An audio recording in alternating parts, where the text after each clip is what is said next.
हाँ चलिए ठीक है। कहाँ तक कराए थे कल, ज़रा दिखाओ। रियल नंबर में कहाँ तक ज़रा दिखाओ।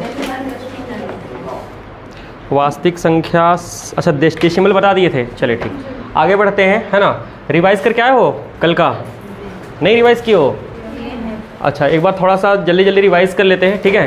क्या क्या पढ़े थे बताइए कल हम लोग नंबर सिस्टम पढ़े थे। नंबर सिस्टम का कितना सिस्टम पढ़े थे? 4। कौन कौन सा 4 सिस्टम था? हाँ ठीक है, decimal system, binary system, octa और हेक्साडेसिमल, ठीक है। डेसिमल सिस्टम में कितना अंक होता है? 10, 0 से लेके 9 तक। इसी 10 अंक से मिलके सारा का सारा संख्या बनता है, ठीक है, ठीक है। और हम लोग जो मैथ्स जो पढ़ने वाले हैं वो कौन सा सिस्टम का यूज़ करने वाले हैं? हाँ डेसिमल सिस्टम का यूज़ करने वाले हैं ना। उसके बाद क्या पढ़ रहे थे बताओ? कौन सिस्टम? बाइनरी। बाइनरी में कितना अंक होता है? 2, 0 और 1। उसको कौन समझता है? कंप्यूटर। कंप्यूटर ना समझता है, चलिए ठीक। उसके बाद क्या पढ़े थे? ऑक्टल। ऑक्टल में कितना अंक होता है बोलो? कौन कौन सा? 0 से लेके 7 तक। उसके बाद क्या था? हेक्सा। हेक्सा में कितना अंक होता है? 16। 0 से लेके 9 तक तो डिजिट था, फिर 11 12 में रिपीट करा था, इसलिए ABCDEF मान लिए थे ना। चलिए उसके बाद हम लोग पढ़े थे क्लासिफिकेशन ऑफ नंबर, संख्याओं का वर्गीकरण। संख्याओं का जब वर्गीकरण कर रहे थे तो उसमें सबसे पहले हम लोग संख्या कितना प्रकार का था? 2 प्रकार का। कौन कौन सा? वास्तविक संख्या और काल्पनिक संख्या।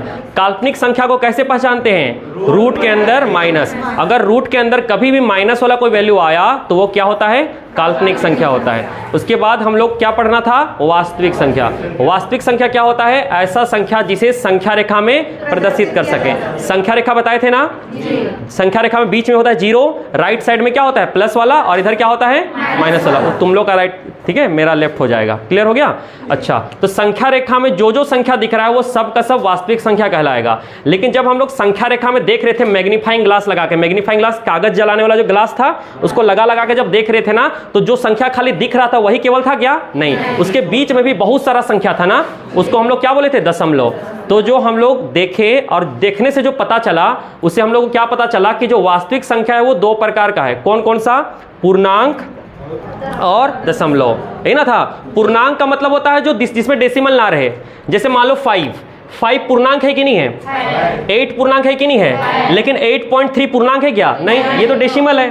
तो जो जिसमें डेसिमल ना रहे उसी को क्या बोलते हैं? पूर्णांक। पूर्णांक को इंग्लिश में इंटीजर बोलते हैं। अच्छा, पूर्णांक कितना टाइप का था? 3 टाइप का, नेगेटिव इंटीजर, 0 और पॉजिटिव इंटीजर।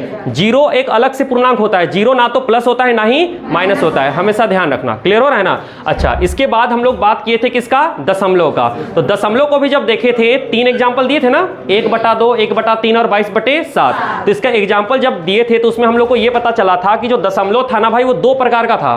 कौन कौन सा? शांत और अशांत। जो खत्म हो जाए उसको शांत दशमलव, इंग्लिश में टर्मिनेटिंग डेसिमल बोलते हैं, और जो खत्म ना हो उसको क्या बोलते हैं? अशांत, नॉन टर्मिनेटिंग डेसिमल। जो अशांत था, जो नॉन टर्मिनेटिंग डेसिमल था, वो भी 2 टाइप का था, रिपीट करने वाला और रिपीट नहीं करने वाला। जो रिपीट करता है उसको रिपीटिंग या रिकरिंग बोलते हैं, जो रिपीट नहीं करता उसको नॉन रिपीटिंग बोलते हैं। क्लियर हो रहा है ना? यहीं तक बताए थे ना कि और भी बताए थे? नहीं। चलिए अब हम लोग आगे बढ़ते हैं, ध्यान सुनो, कोई लिखेगा नहीं।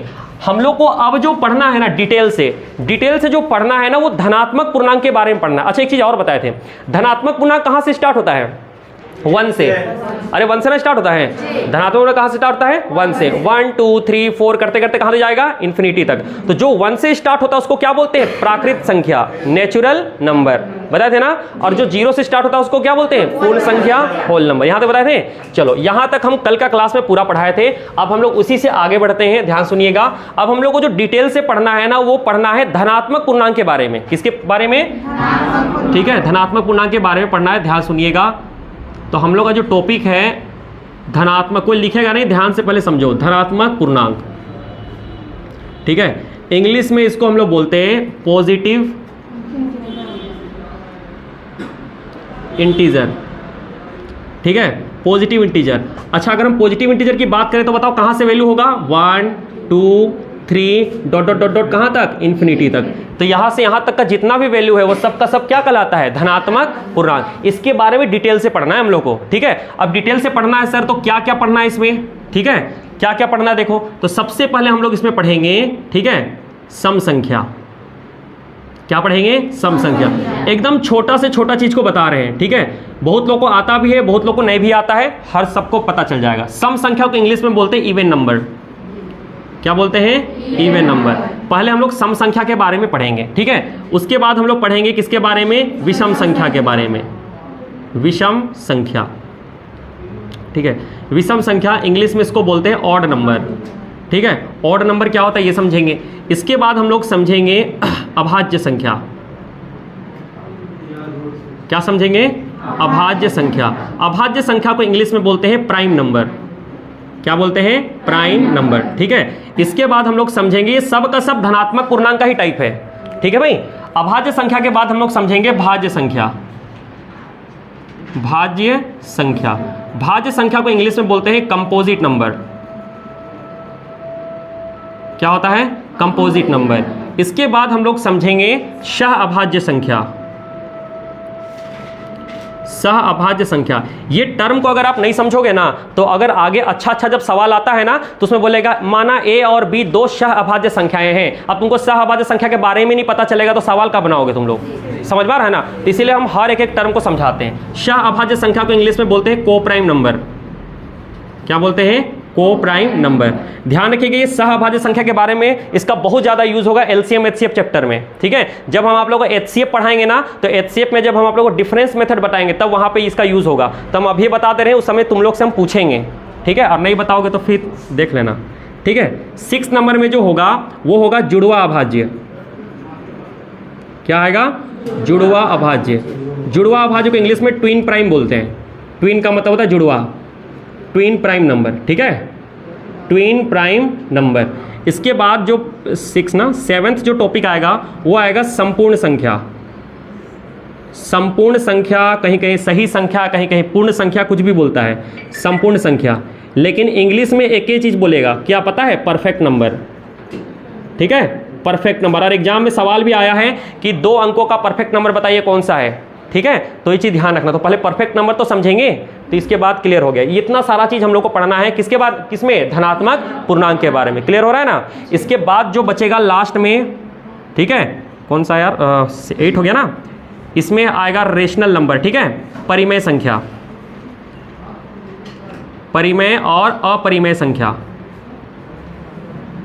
अपरिमेय संख्या, परिमेय और अपरिमेय संख्या इंग्लिश में बोलते हैं इसको रेशनल और इर्रेशनल नंबर। Irrational number. हालांकि ये धनात्मक पूर्णांक का पार्ट नहीं है बट हम इसी में कनेक्ट कर दिए। टोटल इतना टाइप है, समझ में आ रहा है ना? इतना टॉपिक अगर पढ़ेंगे तब जाके क्लासिफिकेशन ऑफ नंबर टॉपिक क्या होगा? खत्म होगा। और ये छोटा छोटा टर्म को बहुत जरूरी है समझना, बारी बारी समझेंगे, पहले इसको नोट करो।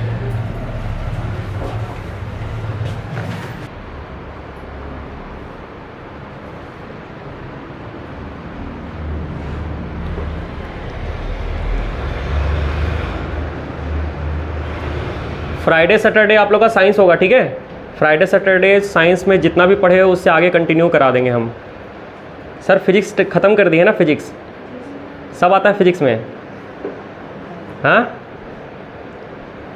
केमिस्ट्री में सब आता है कुछ कुछ। देखो पूछेंगे नहीं, टेंशन मत लो, कितनों भी पढ़ जाएंगे ना। हाँ देखो यार एक चीज़ बताएं, जीएस जो तुम लोग पढ़ते हो ना, तुम लोग खाली नोट को पढ़ते हो। नोट पढ़ने से नहीं होगा भाई जीएस, ठीक है। तुम लोग नोट नहीं भी पढ़ोगे ना तो भी तुम लोग का जीएस में मैक्सिमम क्वेश्चन बन सकता है। पता है कैसे? क्वेश्चन कर करके। तुम लोग हम उसी दिन बोले थे ना, घटना चक्र का बस एक बुक खरीद लेना ना, वही रामबाण है भाई। तुम लोग खाली ना क्वेश्चन कर करके थ्योरी पढ़ लो। आदमी लोग थ्योरी पढ़ के क्वेश्चन करता है, तुम थ्योरी को 10 बार रिवाइज कर लो ना, सवाल ऐसा सब पूछेगा ना, वही चीज़ पूछेगा, तुम लोग नहीं जानोगे।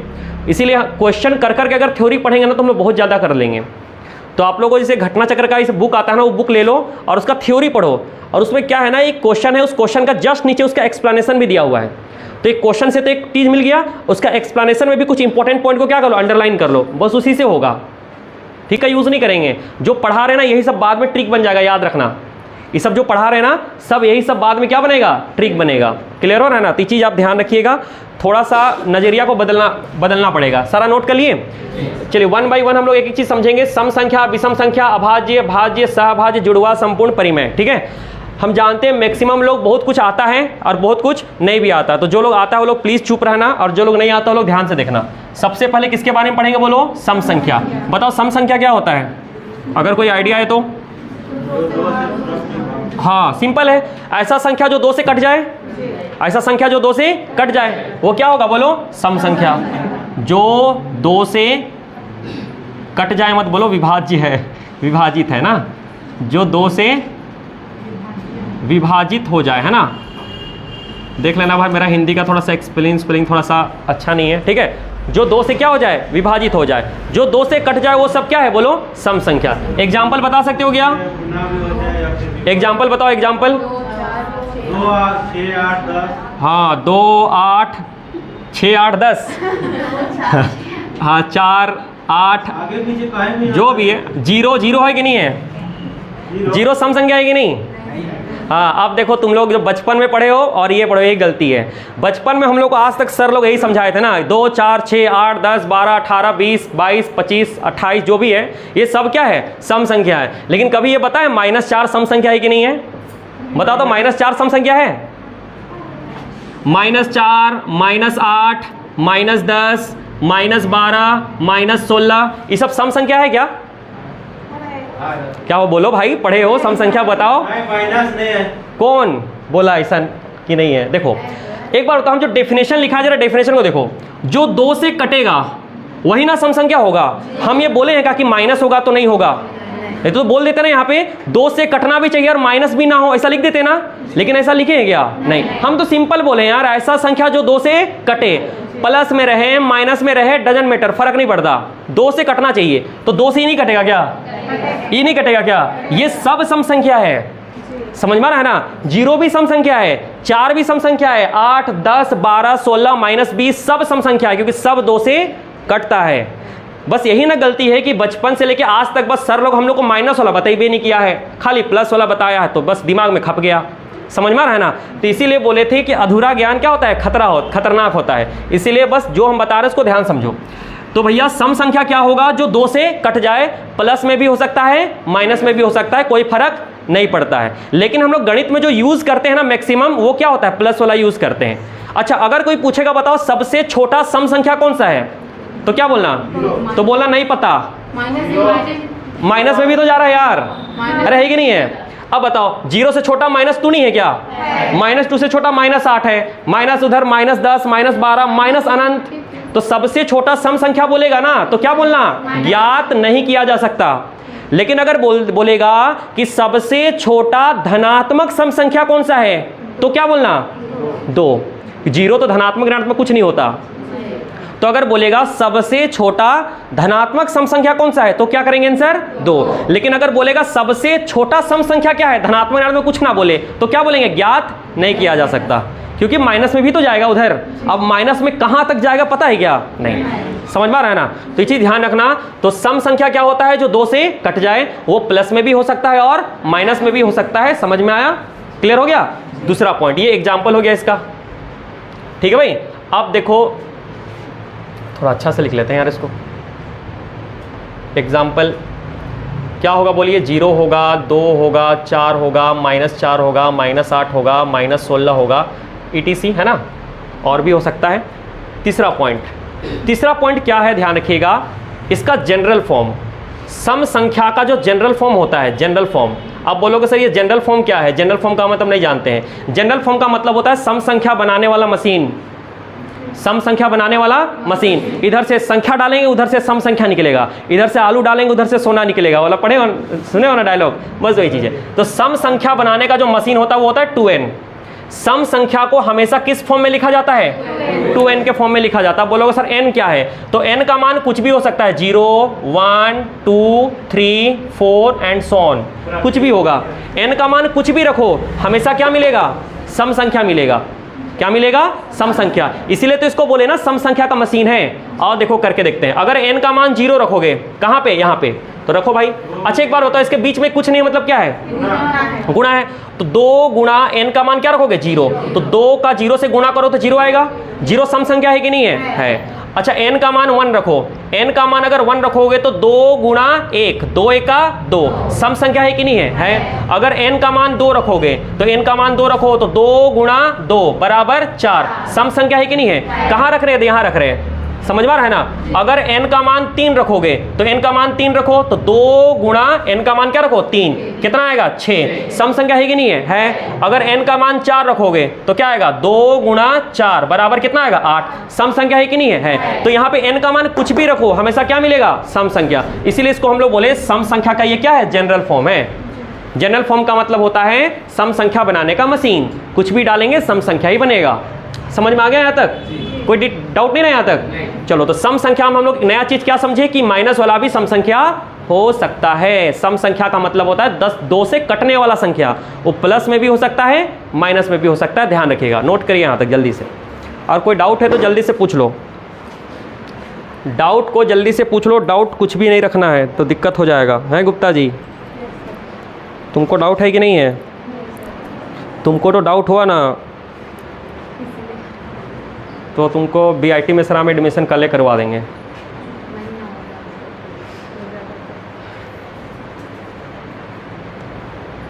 तो तुमको जब BIT मिश्रा में MCA ही करना है तो तुम कंपटीशन का तैयारी क्या कर रही है?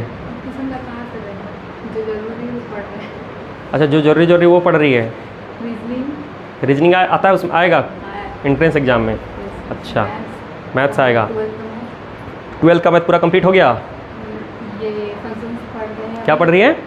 फंक्शन पढ़ रही है। अच्छा, और सेट्स पढ़ लिए, ट्रिग्नोमेट्री पढ़ लिए। साइन एक्स का डोमेन बताओ तो। साइन एक्स का डोमेन, हाँ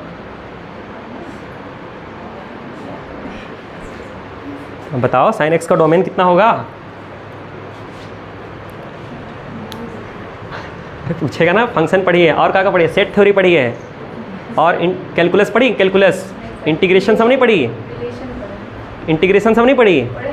पढ़ी है। पूछें? फॉर्मूला पूछ दें? डिफरेंशिएशन का फॉर्मूला, डिफरेंशिएशन का? अच्छा, जाते सर यूज करते रहते तो याद रहता है।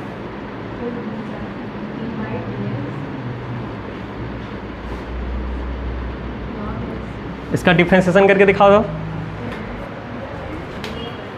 नॉर्मल सा क्वेश्चन है। अब बाकी लोग उतारो, बाकी लोग के लिए नहीं है।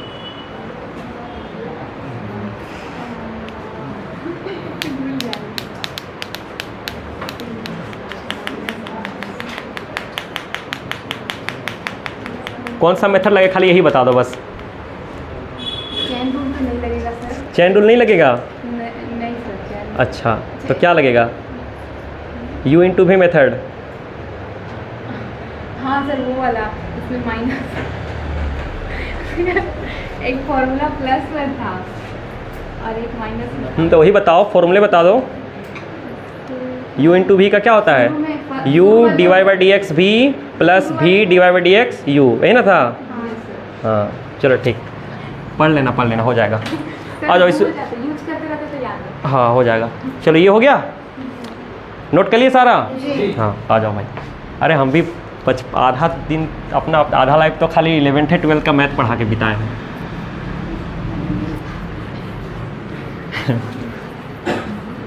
सबसे पहला बार हम जानते हो कब पढ़ाए थे ट्यूशन? जब हम 9th क्लास में थे और 9th क्लास का पढ़ाते थे। मतलब मेरे ही दोस्त लोगों को पढ़ाते थे। होता है ना, बहुत सारा मजबूरी था उस समय। चलो यहाँ तक समझ में आ गया? ये आ गया सम संख्या। सम संख्या के बारे में कोई भी डाउट है तो बोल लो। क्या बोले? सम संख्या क्या होता है? जो 2 से कट जाए। माइनस में भी हो सकता है, प्लस में भी हो सकता है। ठीक है, सबसे छोटा सम संख्या बोलेगा तो नहीं पता बोलेंगे, लेकिन अगर बोलेगा सबसे छोटा धनात्मक सम संख्या बोलेगा तो 2 बोल देंगे, क्योंकि 0 तो ना धनात्मक होता है ना ऋणात्मक होता है। कल बताए थे ना कि नहीं बताए थे? सम संख्या का जनरल फॉर्म क्या होता है? 2n। जनरल फॉर्म का मतलब क्या होता है? n का कुछ भी वैल्यू रखेंगे हमेशा क्या मिलेगा? सम संख्या मिलेगा। कोई डाउट नहीं ना है? चलो आप बात करते हैं किसका? विषम संख्या का। विषम संख्या को इंग्लिश में क्या बोलते हैं? Odd number. Odd number. बताओ भाई, विषम संख्या क्या होता है? जो 2 से नहीं कटे, जो 2 से नहीं कटे। ठीक है, तो जो 2 से लिखो मत, लिखो मत, इधर देखो, जो 2 से विभाजित ना हो, सिंपल, जो 2 से नहीं कटेगा उसको विषम संख्या बोलेंगे। अच्छा एग्जाम्पल बताइए, विषम संख्या क्या? तो 1 होगा, 3 होगा, 5 होगा, 7 होगा, माइनस में भी तो होगा, -1 भी होगा, -3 भी होगा, -5 भी होगा, -7 भी होगा, एंड सो ऑन। ये सब का सब क्या है बोलो? विषम संख्या, क्योंकि ये माइनस प्लस से मतलब नहीं है, 2 से कटना और नहीं कटना से मतलब है। ये सब 2 से नहीं ना कटता है, इसका मतलब ये सब का सब क्या है बोलो? विषम संख्या। अच्छा आप जनरल फॉर्म की बात करते हैं भैया, विषम संख्या का जनरल फॉर्म क्या होता है? जनरल फॉर्म का मतलब मशीन बनाएंगे ना। आओ भाई विषम संख्या का मशीन बनाते हैं। इधर देखो, एक बार बताओ, सम संख्या को कैसे लिखते थे? 2n लिखते हैं ना। अब देखो हम तुम लोग को एक एग्जांपल लेते हैं। इधर देखो, अगर मान लो हम कोई भी एक सम संख्या उठा लिया, 8 सम संख्या है कि नहीं है? अच्छा 8 का जस्ट एक आगे क्या आएगा बोलो? 9। ये विषम संख्या है कि नहीं है? और 8 से जस्ट एक पीछे ये कितना आएगा? 7। ये भी ना विषम संख्या है। अरे है कि नहीं ये बताओ? 8 से जस्ट एक आगे करेंगे तो भी विषम संख्या आएगा, और जस्ट एक पीछे करेंगे तो भी विषम संख्या आएगा। और 8 क्या है? अपने आप में सम संख्या है। इसका मतलब समझ में आ गया कि सम संख्या में अगर एक आगे जाएंगे तो भी विषम आएगा, और एक पीछे जाएंगे तो भी विषम आएगा। तो क्या हम इसका जनरल फॉर्म 2n+1 करेंगे तो अगला वाला आएगा, और -1 करेंगे तो पिछला वाला आएगा? तो क्या इसका जनरल फॉर्म ये नहीं बन जाएगा? 2n + -1। प्लस -1 का मतलब +1 करेंगे तो अगला वाला विषम, -1 करेंगे तो पिछला वाला विषम। समझ में आ गया ना? ये इसका जनरल फॉर्म है। n का मान कुछ भी रख सकते हो, 0 रख सकते हो, 1 2 3 कुछ भी रख सकते हो। क्लियर हो रहा है ना? ये इसका क्या है बोलिए? जनरल फॉर्म, विषम संख्या। समझ में आ गया? चलो जल्दी से छापो।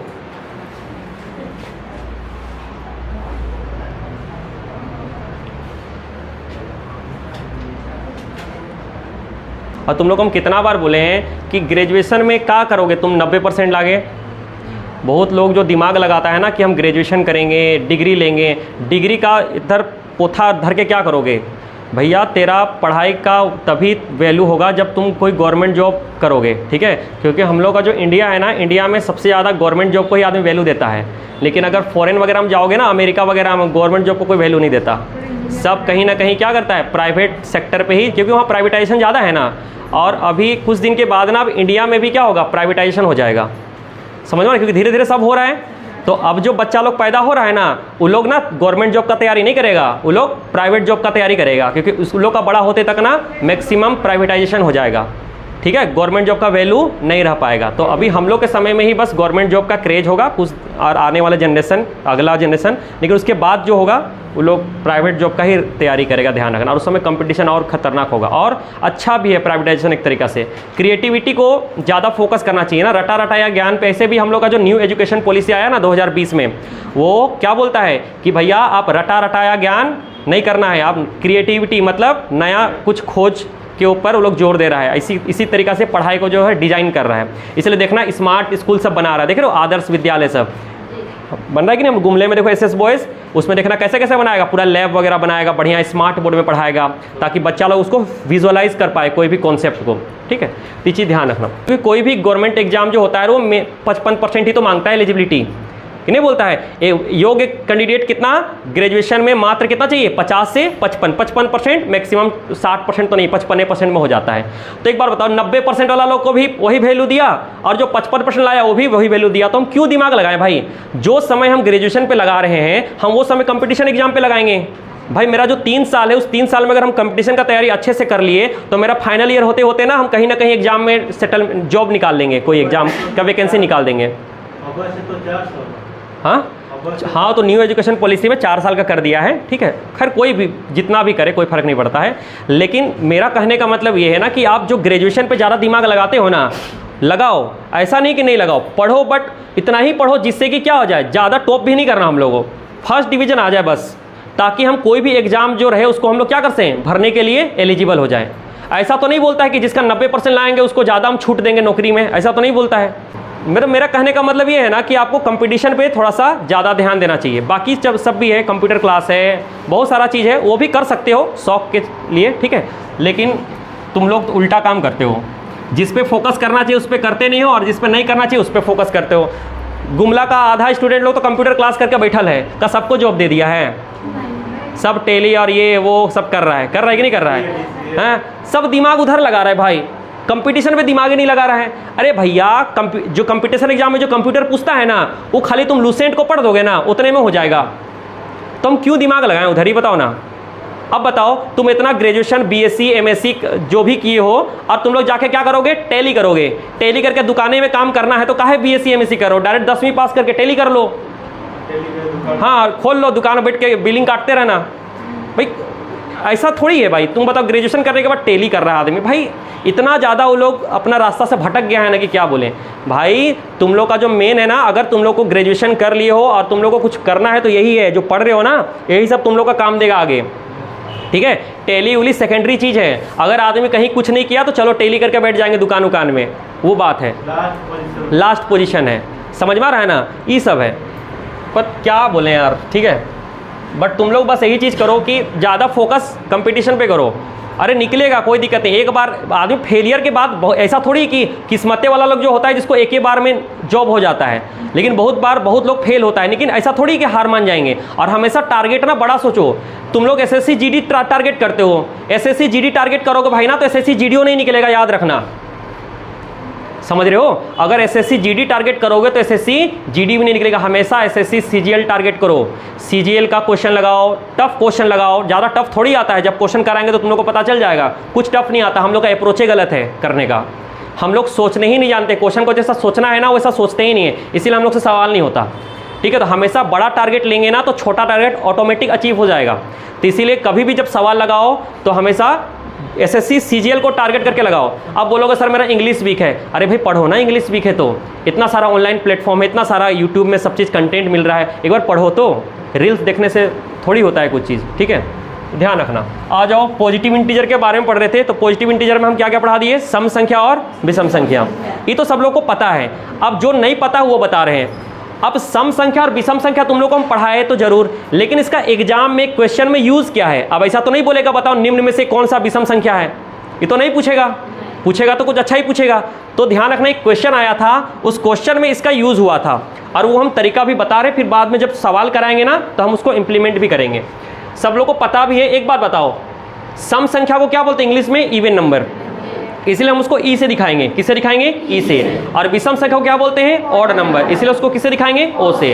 अच्छा एक बार बताओ, अगर हम सम संख्या में सम संख्या जोड़ दें तो बताओ तो रिजल्ट सम में आएगा कि विषम में आएगा?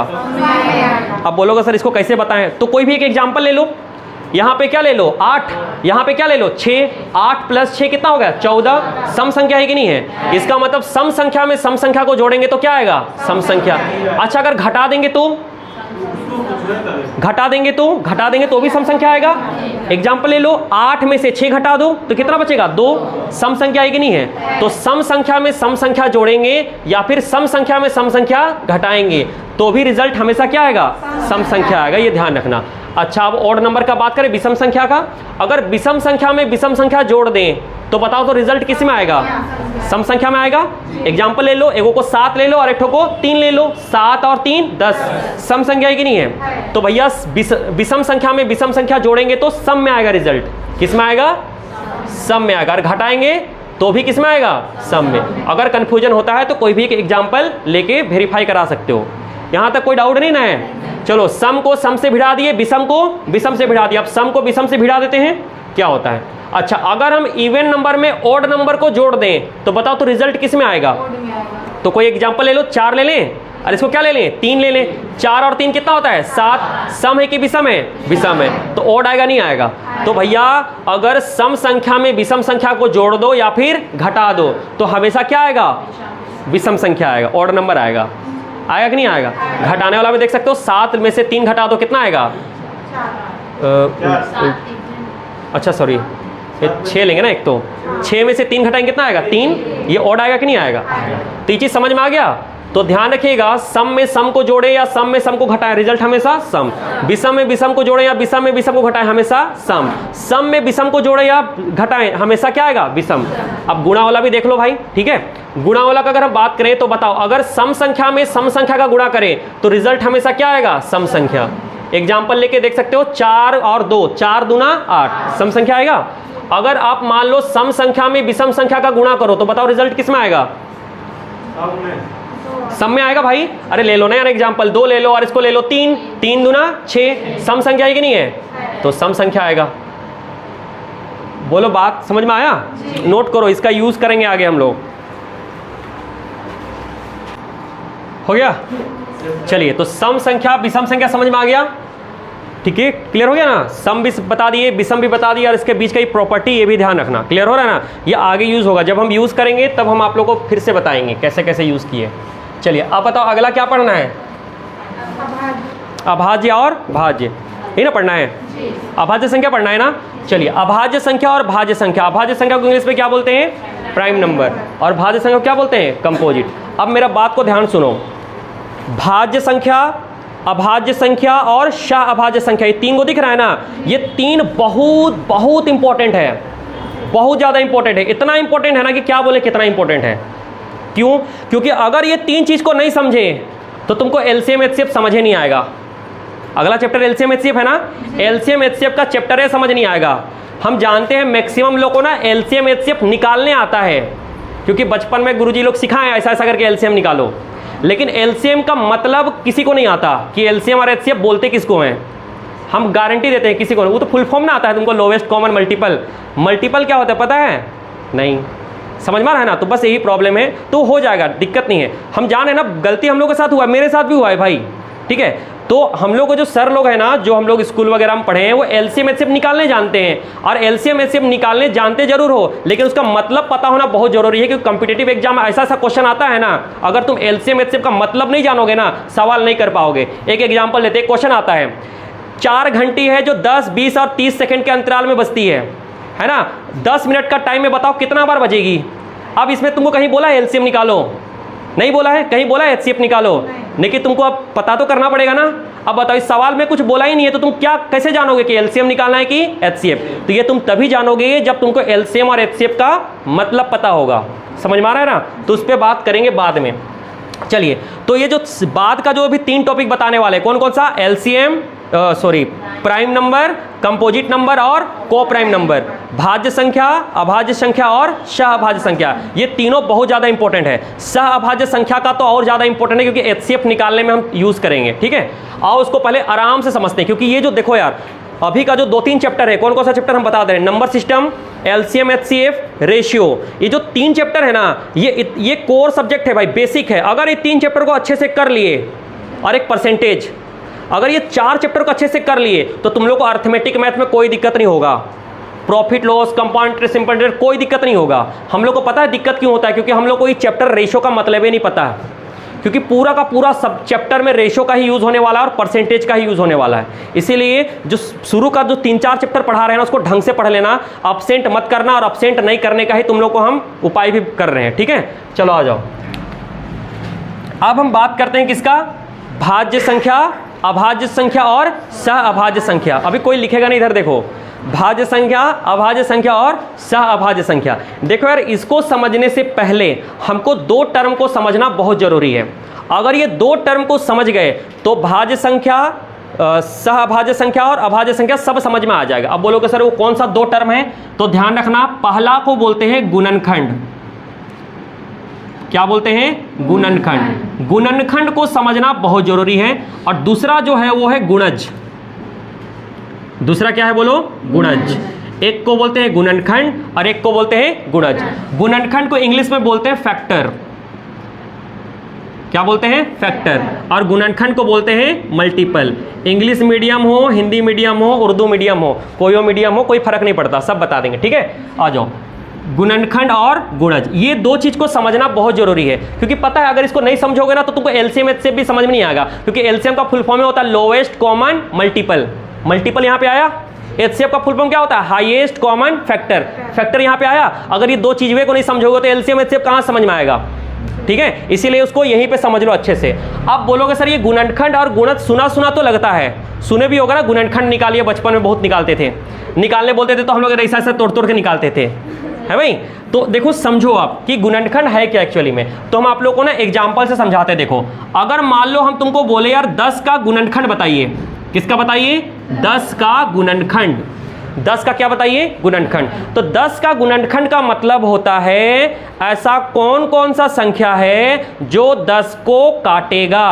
2 5 पहले बात को समझो कि गुणनखंड का मतलब है क्या। अगर हम बोले 10 का क्या बताइए? गुणनखंड, तो क्या होगा? ऐसा कौन कौन सा संख्या है जो 10 को पूरा पूरा डिवाइड करता है। जो जो संख्या 10 को पूरा पूरा डिवाइड करेगा वो सब 10 का क्या कहलाएगा? गुणनखंड कहलाएगा। तो बताओ कौन कौन डिवाइड करेगा 10 को? एक नहीं करेगा का? एक करेगा ना भाई, एक भी करेगा, 2 भी करेगा, 5 भी करेगा और खुद 10 भी करेगा। समझ में आ रहा है ना? तो ये सब 10 का क्या हो गया? फैक्टर। समझ में आ रहा है ना? फैक्टर का मतलब होता है ये लोग 10 को क्या कर देगा? काटेगा।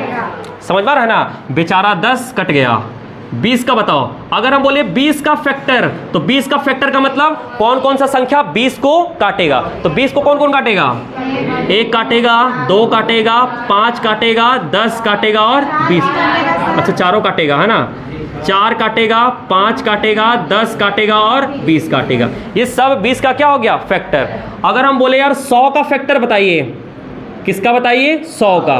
तो कौन कौन सा संख्या 100 को डिवाइड करेगा? तो 100 को कौन कौन डिवाइड करता है? 1 करेगा, 2 करेगा, 4 करेगा, 5 करेगा, 10 करेगा, 20 करेगा, 25 करेगा, 50 करेगा और 100 करेगा। बोलो करेगा नहीं करेगा? तो ये सब 10 का क्या हो गया? सॉरी 100 का क्या हो गया? फैक्टर। फैक्टर समझ में आ गया? फैक्टर का मतलब ये लोग इसको क्या करेगा? काटेगा। समझ में आ गया? ठीक। अब बात करते हैं मल्टीपल का। किसका? मल्टीपल का। भाई मल्टीपल किसको बोलते हैं? गुणज किसको बोलते हैं? तो इसका जस्ट उल्टा। जस्ट उल्टा मतलब अगर हम बोले यार 10 का मल्टीपल बताइए, तो 10 का मल्टीपल का मतलब होता है, ध्यान सुनना, ऐसा कौन कौन सा संख्या है जिसको 10 काटेगा। अभी तक 10 से कोई लोग काट रहा था, अब 10 हीरो बन गया, अब 10 से काटेगा सबको। तो 10 जिसको जिसको काटेगा वो सब 10 का क्या होगा? मल्टीपल। इन दोनों में अंतर समझ में आ रहा है? अगर हम बोले 10 का फैक्टर बताइए, तो कौन कौन सा संख्या 10 को काटेगा। और मल्टीपल का मतलब ऐसा कौन कौन सा संख्या जिसको 10 काटेगा। समझ में आ रहा है ना? जिसको 10 काटेगा वो क्या होगा? मल्टीपल। और जिसको जो 10 को काटेगा वो क्या होगा? फैक्टर। तो बताओ 10 का मल्टीपल कौन कौन होगा? 10, 20, 30, यही लोग ना 10 काटता है। 40, कहने का मतलब पहाड़ा। कहने का मतलब पहाड़ा। पहाड़ा ही मल्टीपल होता है। अगर हम बोले 20 का मल्टीपल बताइए, तो 20 का मल्टीपल मतलब ऐसा कौन कौन सा संख्या है जिसको 20 काटेगा। समझ में आ रहा है ना? तो 20 को कौन कौन काटेगा? 20, 40, 60, 80, 100, ये सब। समझ में आ रहा है ना? तो आई होप सो क्लियर हो गया। फैक्टर मल्टीपल क्लियर हो गया? समझ में आ गया कि नहीं आया? ध्यान रखना, किसी भी संख्या का एक फैक्टर 1 जरूर होगा। अरे होगा कि नहीं होगा? किसी भी संख्या का एक फैक्टर 1 जरूर होगा। एक मतलब एक हर संख्या को काटता है। हमेशा 1 बना करो। 1 क्यों 1 बनने बोल रहे बताएं? क्योंकि 1 ना दुनिया का हर संख्या को काटता है, लेकिन कटता केवल खुद से ही है। 1 को कोई काटता है? 1 केवल 1 से ही ना कटता है, लेकिन काटता क्या है? सबसे। इसीलिए हमेशा क्या बना करो? 1। काटो सबको, लेकिन कटो खुद से। समझ में आ रहा है ना? तो ध्यान रखना, ये सारा का सारा नोट कर लीजिए। फैक्टर मल्टीपल क्लियर हो गया होगा। चलो ठीक। कौन कौन चैप्टर बचा है? नहीं, इंपॉर्टेंट चैप्टर हो गया होगा। कुछ कुछ ब्लड रिलेशन वगैरह सब नहीं हुआ है। Direction distance, blood relation, clock, calendar, फिर तुम्हारा नॉन वर्बल रीजनिंग हुआ, वाटर इमेज, मिरर इमेज, सब हो गया है ना? हाँ, तो मैक्सिमम हो ही गया है। पजल वगैरह बचा होगा, तो पजल वगैरह बैंक में आता है। समझ में आ रहा है ना? सीटिंग अरेंजमेंट सब हुआ? हाँ, तो बस काफ़ी है। चलिए ठीक है, यहाँ तक हो गया। मिटा दें? चलो, तो यार गुणनखंड और गुणज समझ में आ गया। अब गुणनखंड और गुणज अगर समझ में आ गया भाई, तो भाज्य संख्या और अभाज्य संख्या तुम लोग को आराम से समझ में आ जाएगा। देखो, अभाज्य संख्या को इतना अभी तोड़ेंगे ना कि उतना तो कोई नहीं तोड़ा होगा। आ जाओ, देखो सबसे पहला क्या है? अभाज्य संख्या ना। ये वाला हेडिंग मिटा दें।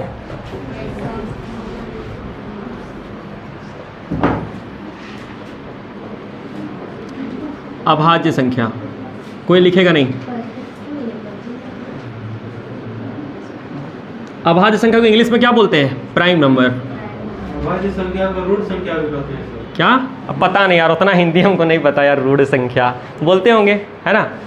हाँ, बस देखो हिंदी में क्या है ना, एक ही चीज़ का ना बहुत सारा नाम से, अलग अलग नाम से बोलता है, लेकिन इंग्लिश में एक ही को नाम बोलेगा, प्राइम नंबर तो प्राइम नंबर बस, ठीक है। और हमको लगता है मैक्सिमम जगह अभाज्य संख्या ही बोलता है, ठीक है। अब पता नहीं रूट संख्या हम आज तक सुने नहीं है, हो सकता है बोलते होंगे, ठीक है, चलो कोई बात नहीं। अभाज्य संख्या क्या होता है, ध्यान सुनो। अभी तक हम आप लोगों को बोले कि यार अभाज्य संख्या और भाज्य संख्या को समझने के लिए आप लोग को दो टर्म को समझना बहुत जरूरी है। कौन कौन सा, गुणनखंड और गुणज। और ये दो चीज को हमको लगता है आराम से हम लोग समझ गए, है ना, कि क्या है। अब देखो अभाज्य संख्या का हम क्या लिख रहे हैं, डेफिनेशन।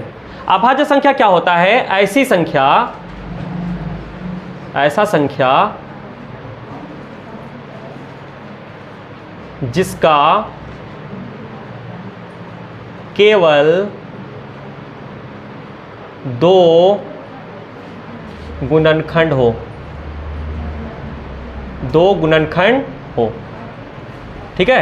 ऐसा नंबर जिसका ओनली टू फैक्टर हो, ओनली टू फैक्टर मतलब ना दो से ज्यादा ना दो से कम, परफेक्ट दो गुणनखंड हो, जिसका केवल दो गुणनखंड होगा उसे वो क्या बोलेंगे, अभाज्य संख्या। अब गुणनखंड का मतलब अभी बताएं, समझ में आ रहा है ना। चलो और देखते हैं भाई किसका किसका ओनली टू फैक्टर है। तो नंबर लिखते हैं 1 2। हम 1 से क्यों लिख रहे हैं, क्योंकि हम लोग पढ़ क्या रहे हैं, धनात्मक पूर्णांक, पॉजिटिव इंटीजर ना पढ़ रहे हैं। और पॉजिटिव इंटीजर कहाँ से स्टार्ट होता है, 1 से। तो हम लोग जितना भी पढ़ रहे हैं वो सब पॉजिटिव इंटीजर के लिए पढ़ रहे हैं, ठीक है। तो ये मत बोलना कि 0 क्यों नहीं लिए, 0 पॉजिटिव इंटीजर में नहीं आता, 0 1 में आता है ना, 1 अलग, 0 अलग से हो गया। तो 1 2 3 4 5 6 7 है भाई, 8 9 10 11 12 13 14 15 16। मान लो हम आपके सामने ये संख्या लिखे। अब हमको ये बताना है कि इसमें से कौन सा अभाज्य संख्या है और कौन सा अभाज्य संख्या नहीं है। तो यार इसको पता करने के लिए पहले डेफिनेशन में जाएंगे। हम लोग को क्या बोला है, ऐसा संख्या जिसका केवल दो गुणनखंड हो, केवल दो गुणनखंड हो, जिसका केवल दो गुणनखंड हो ना, उसी को हम लोग क्या बोलेंगे, अभाज्य संख्या। तो पहले तो गुणनखंड निकालना पड़ेगा कि नहीं निकालना पड़ेगा, और गुणनखंड निकालने सिखाए ना अभी। एक का गुणनखंड क्या होगा, एक का गुणनखंड, गुणनखंड का मतलब कौन कौन सा संख्या एक को काटेगा। तो एक को तो केवल एक ही काटता है, ठीक है। तो इसका एक ही दो गुणनखंड होगा कि नहीं होगा। अच्छा, दो का गुणनखंड कौन कौन सा होगा, एक और दो, क्योंकि दो को कौन कौन काटता है, 1 भी काटता है और 2 भी काटता है, काटता है कि नहीं काटता है। 3 का फैक्टर क्या क्या होगा, 1 और 3। 4 का बताओ, 1 2 और 4, अरे होगा नहीं होगा। 5 का बताइए, 1 और 5। 6 का बताइए, 1 2 3 और 6। 7 का बताइए, 1 और 7। 8 का बताइए, 1 2 4 8। 9 का बताइए, 1 3 9। 10 का बताइए, 1 2 5 10, अरे ये होगा। 11 का बताइए, 1 और 11। 12 का बताइए, 1 3 4 2 भी है ना, 1 2 3 4 6 और 12। इतने लिखो यार, कितना लिखोगे, थक गए। ये हो गया ना, यार समझ में आ गया। तो सबसे पहले हम लोग क्या लिखे, गुणनखंड। अब डेफिनेशन क्या बोलता है, जिसका केवल दो गुणनखंड हो, केवल दो गुणनखंड, जिसका केवल दो गुणनखंड होगा उसी को हम लोग अभाज्य संख्या बोलेंगे। बताओ क्या एक अभाज्य संख्या होगा, नहीं, इसका तो एक गुणनखंड है। डेफिनेशन क्या बोलता है, दो गुणनखंड होना चाहिए। दो अभाज्य संख्या है कि नहीं है, है। 3 है कि नहीं है, 4 है, 5 है, 6 है, 7 है, 8 9 10 11 12। समझ में आ गया। तो भैया अभाज्य संख्या का मतलब होता है जिसका दो गुणनखंड हो। अच्छा, दो गुणनखंड, जैसे दो को देखो, दो का दो को गुणनखंड है कि नहीं है, 1 और 2। अच्छा, गुणनखंड का मतलब ये इसको काटेगा कि नहीं काटेगा। तो इसलिए तुम बचपन में भी सीखो, ऐसा संख्या जो एक से कटे और खुद से कटे उसी को क्या बोलते हो, अभाज्य संख्या। बोलते हो नहीं बोलते हो, क्यों बोलते हो, क्योंकि इसका फैक्टर है। बोलो समझ में आया कि नहीं आया। लेकिन पता है ये डेफिनेशन में ना बहुत कंफ्यूजन है। क्यों कंफ्यूजन है, क्योंकि हम लोग को गुरुजी लोग सिखाए थे कि ऐसा संख्या जो एक से कटे और खुद से कटे उसको अभाज्य संख्या बोलते हैं। जरा एक में अप्लाई करो तो दोस्त, एक से भी कटता है और खुद में भी एक है, उससे भी कटेगा, मतलब एक को तो तुम लोग अभाज्य संख्या बोल दोगे, लेकिन क्या एक अभाज्य संख्या है, नहीं। समझ में आ रहा है ना, इसीलिए कंफ्यूजन दूर मत करना। समझ में आ रहा है ना। तो हम लोग का मेन डेफिनेशन क्या है, जिसका केवल दो गुणनखंड हो उसी को क्या बोलेंगे, अभाज्य संख्या। अब देखो इससे क्या क्या सवाल बनता हम बता रहे हैं। सबसे छोटा अभाज्य संख्या कौन सा है, 2। पहला क्वेश्चन, सबसे छोटा विषम अभाज्य संख्या कौन सा है। दूसरा क्वेश्चन, समझ में आ रहा है ना। बताओ अभी तक जितना भी अभाज्य संख्या लिखे हैं, जरा देखो सब अभाज्य संख्या को, ये भी अभाज्य संख्या है, ये भी अभाज्य संख्या है, और कहा गया ये भी अभाज्य संख्या है, ये भी अभाज्य संख्या है, और ये भी अभाज्य संख्या। इसके बाद कौन आएगा? 13। फिर कौन आएगा? 17 आएगा। लाइन से बताओ। 17 आएगा, फिर 19 आएगा, फिर 23 आएगा, फिर 24 आएगा, नहीं 25 नहीं 26 नहीं 27 नहीं 28 नहीं 29 आएगा, फिर 31 आएगा, फिर 33 नहीं आएगा यार, 11 से कटता है, फिर कौन आएगा? 37। ये सब है ना। एक बार बताओ, जितना भी अभाज्य संख्या है अभी तक तुम लोग जितना भी अभाज्य संख्या बोले वो सब विषम है कि सम है? है ना। जितना भी अभाज्य संख्या वो क्या है? सब विषम। पता है दुनिया में जितना भी अभाज्य संख्या है ना सब विषम है, मात्र एक के वो सम है। वो कौन है? 2। कौन है? 2। तो क्वेश्चन आता है, बताइए वो एकमात्र सम अभाज्य संख्या कौन सा होता है? 2। 2 को छोड़ के जितना भी अभाज्य संख्या है ना वो सब का सब क्या होगा? विषम होगा। क्या होगा? विषम। इससे भी एग्जाम में क्वेश्चन आया है। तो पहला क्वेश्चन क्या है? एकमात्र सम अभाज्य संख्या कौन सा है? 2। सबसे छोटा अभाज्य संख्या कौन सा है? 2। सबसे छोटा विषम अभाज्य संख्या कौन सा है? 3। समझ में आ रहा है ना? अच्छा, क्लियर हो रहा है? यहाँ तो कोई दिक्कत नहीं? अच्छा, और देखो यहाँ तक पहले नोट करो, उसके बाद 1 से लेकर 100 तक अभाज्य संख्या लिखो अपना कॉपी में। सबको याद करना है। याद क्या करना? पहचानने नहीं जानते होगा, फिर भी लिखो। हाँ, करके देखो याद। 19 का पहाड़ा याद हुआ? याद हुआ दोस्त? बोले थे ना तुम लोगों को याद करके आने पहाड़ा, नहीं बोले तुम लोगों? और तुम नहीं आई थी क्लास उस दिन। तुम बताओ गुप्ता जी, 19 का पहाड़ा? हाँ, 15 का याद है, 14 का नहीं याद है, 13 का याद है। और कैसा याद करना है? तुम लाइन से याद थोड़ी करना है। अगर हम डायरेक्ट रेंडमली कोई सा भी पूछ दे तो बता दो।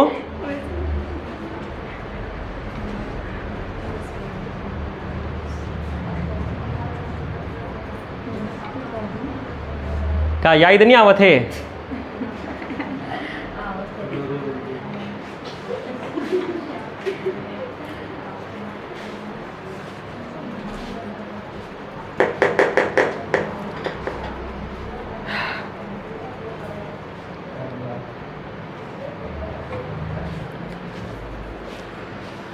तो मेरा खोया होके भी कुछ न कर।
हो गया? मिटा दे? चलो देखो, तो आप लोग को होमवर्क क्या है कि 1 से लेकर 100 तक अभाज्य संख्या घर में लिख के लाना। लिख लोगे? बट अब हम उसमें काम का खाली बता दे रहे हैं। ठीक है, काम का क्या बताना है? ध्यान रखना है 1 से लेकर 50 तक का गिनती में 25 ठो अभाज्य संख्या आता है। याद रखना, सॉरी 15 ठो आता है। कितना आता है? 15। 1 से लेकर 50 तक में कितना अभाज्य संख्या आता है? बोलो 15। गिन के देख लेना, आएगा। ठीक है, 50 से लेके 100 तक में कितना अभाज्य संख्या आएगा? 10। 50 से लेके 100 तक का गिनती में कितना अभाज्य संख्या आएगा? बोलिए 10। कितना आएगा? 10। तो अगर आपसे कोई पूछे कि यार 1 से लेके 100 तक बताइए कितना आएगा, बोलो, तो 25 आएगा? नहीं आएगा। 1 से लेकर 100 तक कितना आएगा? 25। ठीक है, इसको नोट कर लो, ये काम देगा। पता है क्या काम देगा? एग्जाम में क्वेश्चन आता है 1 से लेकर 70 तक कितना अभाज्य संख्या है, तो पता है पूरा भीड़ गिनती लिखेगा। लेकिन हम लोग जानते हैं 1 से लेकर 50 तक तो 15 को होता है। अब 51 52 गिन लेंगे। इससे भी ज्यादा हो जाएगा तो क्या उपाय करेंगे? अरे रुको ना भाई, बता रहे हो। अब हड़बड़ा का रहे हो यार, ऐसा तो बहुत सारा अथाह है। है कि नहीं है? इससे भी ज़्यादा बोलेगा तो मत करना, छोड़ के आ जाना। समझ में आ रहा है ना? इधर देखो, तो हम जो बोलना चाह रहे हो तो समझो। अगर कोई बोलेगा यार कि यार 1 से लेके 70 तक कितना अभाज्य संख्या है, तो जानते हो पूरा हम लोग यही तो करना है भाई, दुनिया से हट के काम करो थोड़ा। हम लोग को 1 से लेकर 70 तक अभाज्य संख्या बोला है और एग्जाम में आया भी है, तो सब लोग गिनने लगेगा। अरे नहीं गिनेंगे भाई, हमको पता है 1 से लेकर 50 तक 15 होता है, 51 52 गिन लेंगे। कितना देर लगेगा 70 तक करने में? आ जाएगा, खटाखट आंसर आ जाएगा। समझ में आ गया? चलो नोट करिए जल्दी से इसको।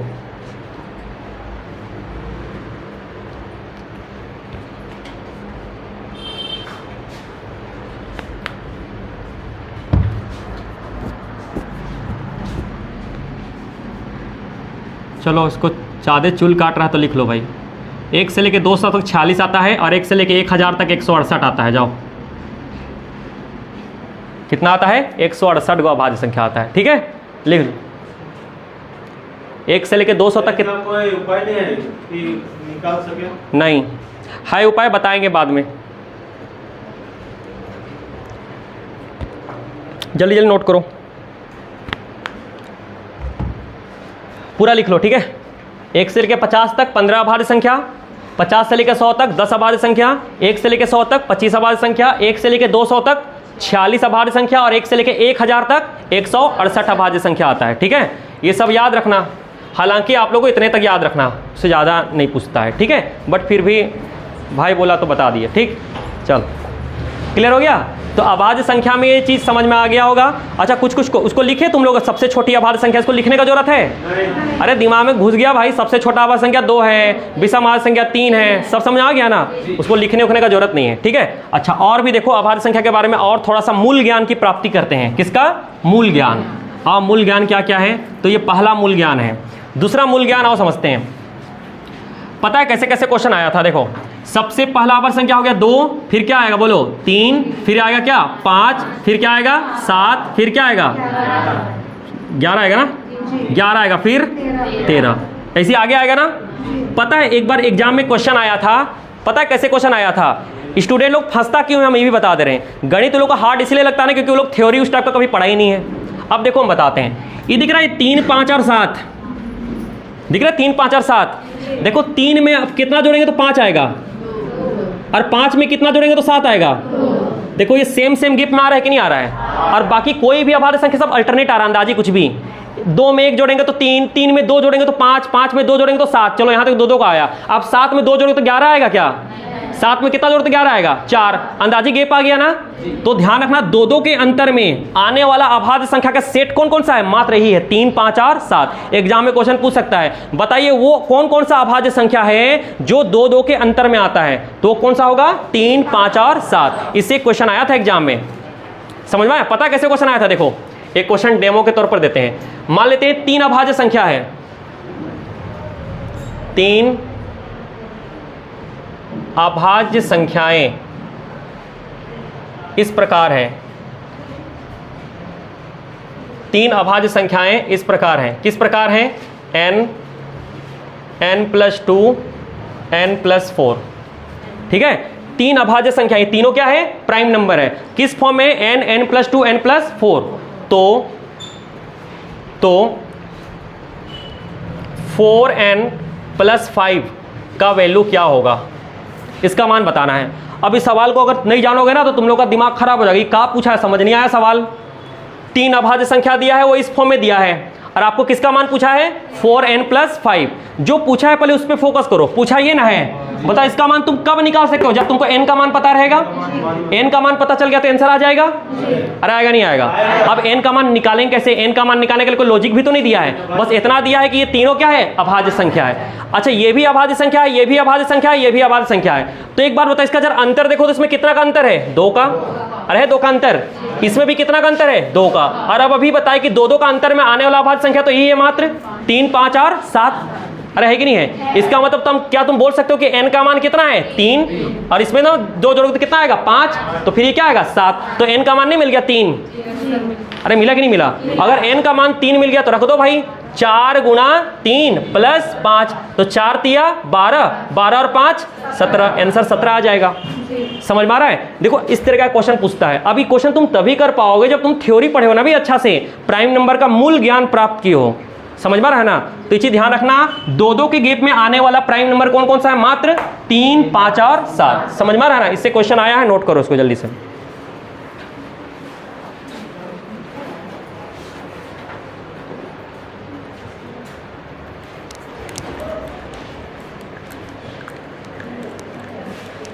टाइम हो गया क्या? टाइम हो गया क्या?